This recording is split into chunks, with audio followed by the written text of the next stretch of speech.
Alors, mon parcours opérationnel en la tech, je crois qu'on peut dire que je suis une actrice de l'avènement du web en France. J'ai travaillé 25 ans dans l'écosystème numérique, notamment au sein du groupe Iliad. J'ai accompagné des équipes dans la transformation digitale, l'expérience client, et j'ai accompagné la croissance d'un acteur majeur des télécoms français. Et ça a été une fabuleuse aventure humaine qui m'a permis notamment de comprendre à quel point en fait la technologie permet, grâce à la diversité des talents, de faire naître les innovations.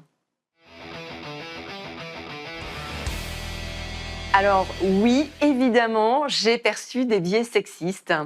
D'ailleurs, c'est assez étonnant parce que le secteur du numérique est le secteur le plus jeune et c'est celui qui est le plus gangréné par le sexisme. Malheureusement, oui, j'y ai été confrontée.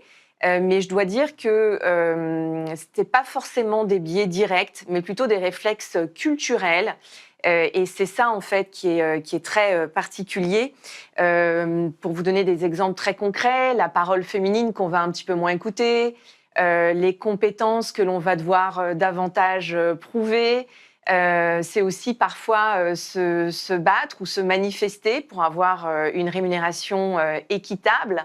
Et donc, ça passe aussi par la valorisation de nos actions, marketer ce que l'on fait quand on est une femme. Et on n'a pas l'habitude, en fait, de se mettre en avant. On fait très peu partie des réseaux de la meute masculine. Et donc, ça amène à travailler sur soi. Et puis aussi, je pense peut-être cette idée reçue qui est que ce type de postes ne sont pas faits pour nous. Et c'est ce qui m'a finalement engagée pour créer des environnements plus inclusifs et de façon durable.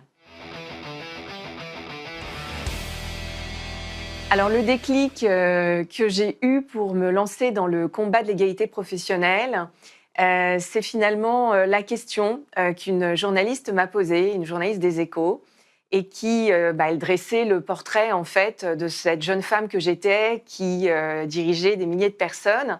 Et à la fin de l'entretien, elle me pose une question assez inattendue pour moi, qui était: mais vous, qu'est-ce que vous faites pour les femmes ? Et en fait, j'ai pas compris tout de suite la question, même pas du tout. J'ai senti en fait qu'il y avait un malaise et que la journaliste ne comprenait pas non plus ce silence de ma part et cette réponse qui a suivi, qui était: ben, je ne fais rien pour les femmes. Qu'est-ce que vous voulez que je fasse ? Et en fait, j'avais effectivement pas du tout saisi toute la situation et même celle que je vivais en fait, qui me paraissait tout à fait normale. Et cette question, dans le temps, elle m'a finalement percutée, une graine a germé. Et j'ai compris qu'il y avait des obstacles invisibles, qu'il y avait ces biais et qu'il fallait impérativement en fait lutter contre ces derniers. Alors quand je dis lutter, je suis pas une combattante, mais voilà, je trouve que c'est important qu'on ait de l'ambition, qu'on puisse avoir notre place. Et donc c'est là que finalement cette ambition pour l'égalité professionnelle est née. J'ai réfléchi pendant quelques années, j'ai édité un ouvrage en 2019 pour la fin du sexisme. Et puis ensuite, je suis passée de l'éveil des consciences à l'action en créant avec Léna Touchard Women in STEM Europe. Alors, chez Iliad, les différentes actions que j'ai mises en œuvre lorsque j'étais dirigeante ont été essentiellement basées sur la formation. J'avais une équipe de dirigeants, de directeurs d'établissements masculines. Et puis, lors du départ de l'un d'eux pour des raisons personnelles, on a commencé à chercher qui pouvait en promotion interne lui succéder et on n'a eu qu'une flopée de noms masculins. Et là, je me suis dit, mais il y a un problème, pourquoi on n'a pas une seule candidate ? Et j'ai compris que voilà, nous-mêmes, les femmes, on pratiquait parfois cette autocensure. On était parfois aussi notre propre frein et qu'il fallait aider mes collaboratrices à éclore. J'ai donc créé un programme de formation que j'ai appelé Go to Codir, donc qui expliquait bien du coup ce pourquoi il était fait. Et ces collaboratrices ont été accompagnées sur un programme de formation de 18 mois, finance, contrôle de gestion, management, prise de parole en public, confiance, vraiment tout ce qu'on peut décliner. Et ça a été en fait très positif puisque 3 d'entre elles sont devenues directrices d'établissements par la suite. Donc, c'était des établissements qui pilotaient environ 650 salariés. Une autre est devenue responsable de la qualité normative et opérationnelle. Et une autre a pris la casquette de leader de notre académie du leadership. Ce qui prouve que quand on met des actions en place, eh bien effectivement, quand c'est des politiques volontaristes, on peut avoir de très beaux résultats. Et on sait tous aujourd'hui que les équipes mixtes surperforment les équipes non mixtes de 24%. Et donc, c'est dommage de se priver des talents, de tous les talents au sein de nos entreprises. Alors, la place des femmes dans les métiers tech et scientifiques, on peut clairement partir du constat que les femmes sont absentes de la 4e révolution industrielle. Moins de 24% des femmes dans les STEM. STEM, c'est sciences, technologies, engineering, mathématiques. Et en fait, il faut avoir conscience qu'à horizon 2030, 2/3 des emplois au niveau mondial auront une composante STEM. Et donc, les femmes ne sont pas dans les filières technologiques et scientifiques ou de façon très inférieure à ce qu'elles devraient être. Elles ne sont donc pas aujourd'hui dans les métiers d'avenir. Tout ce qui est biotechnologie, cybersécurité, IA, data, et il y a encore plein d'autres métiers. Et donc, on a besoin de susciter des vocations. On a besoin d'accompagner ces femmes. Je pense que c'est pas seulement un sujet de diversité, c'est pas un combat de femmes pour les femmes, c'est plus qu'un enjeu de société. En fait, c'est un enjeu d'humanité à mes yeux, et c'est un sujet de compétitivité. Et donc, c'est important effectivement que la France et l'Europe puissent accompagner des jeunes femmes dans les filières technologiques et scientifiques. Alors, j'ai quitté mes fonctions opérationnelles il y a maintenant 3 ans et demi, et j'ai décidé de me consacrer. Bon, je suis un pur produit tech, hein, vous l'avez compris, donc forcément, je suis dans la tech. D'une part, la création d'un organisme de formation avec un mindset très orienté sur les femmes, puisqu'on forme des femmes à l'intelligence artificielle. Et puis, la création de Women in STEM Europe, qui a pour but justement de créer les conditions d'une inclusion durable des femmes dans ces filières technologiques et scientifiques pour accompagner nos mutations économiques.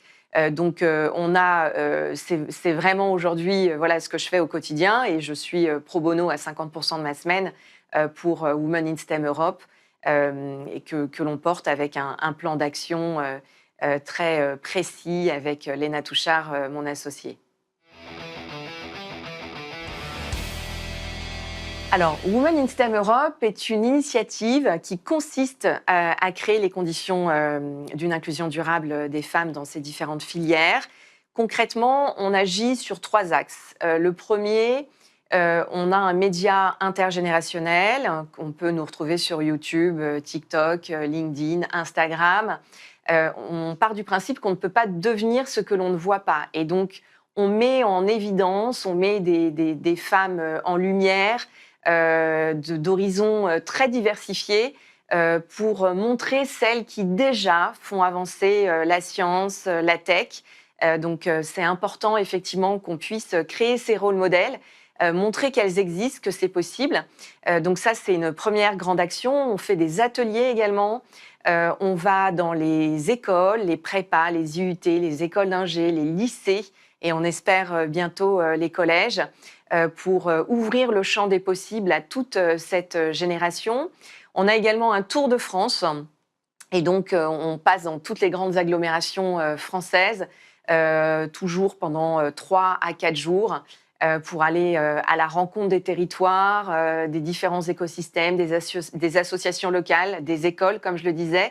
Et puis, on crée un event où on donne la parole, en fait, à un panel de femmes étudiantes, scientifiques, chefs d'entreprise, profils plutôt institutionnels, pour échanger sur tous ces sujets.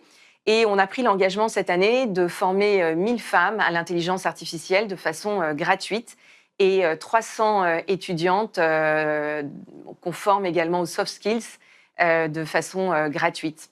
Donc voilà nos actions. Évidemment, on a plein d'idées pour 2026 et on voit qu'effectivement, ça commence à résonner, notamment dans une période où, il faut quand même le dire, le droit des femmes recule sur le plan mondial. Et on voit bien qu'en fait, il y a une fragilité absolue aujourd'hui sur le droit des femmes et notamment notre émancipation financière à moyen terme, puisqu'on n'est pas dans les filières qui vont nous permettre de gagner notre vie dans les prochaines années. Alors, mes meilleurs conseils pour des femmes qui veulent se projeter dans la tech. Bon, je crois que c'est évident, c'est oser. C'est ne pas avoir de frein. On n'a pas besoin d'être ingénieur pour aller dans la tech. On a besoin d'une diversité de profils, de visions, d'idées. Et donc, voilà, toutes les femmes sont les bienvenues, toutes celles qui peuvent contribuer à faire avancer l'innovation et nos sociétés aujourd'hui. Donc, il faut oser. Je leur dirais également que il faut se former en continu parce que l'IA est une opportunité, il faut la saisir maintenant. Et donc, formez-vous à l'intelligence artificielle. Il y a vraiment, je pense qu'il y a vraiment énormément de métiers autour que l'on ne connaît pas encore et qui vont bientôt éclore. Donc, il ne faut pas hésiter à investir sur soi. Et globalement, voilà, faut foncer. Donc, c'est vraiment le message que j'ai envie de relayer. Et quand on est maman, c'est aussi prendre garde à l'éducation de ses garçons et de ses filles et pouvoir leur dire également que ce sont de beaux métiers et que l'avenir va se jouer justement dans ces métiers où on pourra participer à la transformation numérique, participer à la transition environnementale et avoir de l'impact dans notre société. Et ça, je crois que c'est majeur. Alors, nos objectifs au sein de Women in STEM Europe, je vous parlais de ce que nous réalisions cette année. Eh bien, on espère faire bien plus d'événements en France et notamment une capitale européenne au cours de l'année 2026. On forme 1000 femmes cette année, on espère en former 2000 ou 3000 en IA et peut-être 600 ou 900 étudiantes sur des soft skills. Donc, c'est vraiment upgrader tous nos objectifs. Avoir de l'impact, être en mesure de créer une communauté suffisamment importante pour inspirer, fédérer, créer aussi des rôles de mentoring qui sont souvent nécessaires, que ce soit pour un étudiant ou pour une étudiante. Et donc d'aller sur tous ces sujets parce que c'est pas seulement, je dirais, notre objectif, il est culturel au-delà des chiffres et c'est ça qui est important pour nous demain, c'est d'avoir de l'impact, de changer les codes et de faire bouger les lignes.